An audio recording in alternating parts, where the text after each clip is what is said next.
Psalm 62, vers 1 tot 13. God is my hoop en redding. Vir die koorleier, op die wysie van Jeduthun, 'n psalm van Dawid. Net by God kan ek rustig wag, van hom kom my verlossing.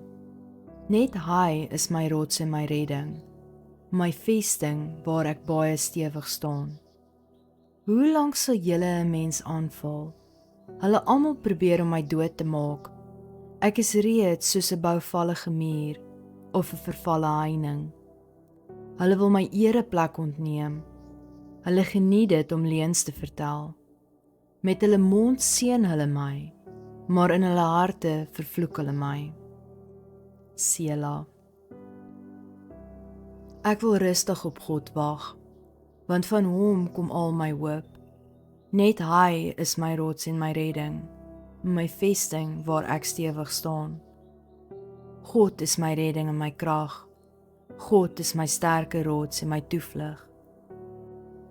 Vertrou op hom te alle tye, my volk. Stort jou hart uit voor hom, want God is ons toevlug.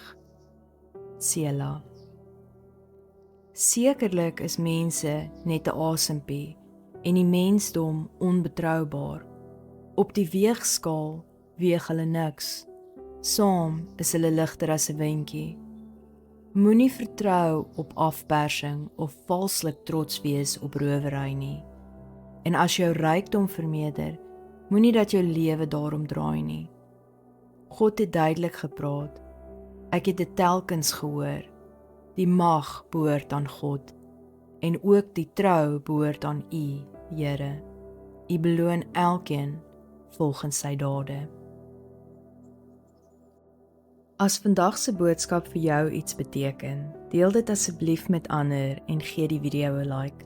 Ek hoor graag van jou. Los gerus vir my iets in die kommentaar. Smag soos 'n wildsbok is beskikbaar op YouTube en TikTok.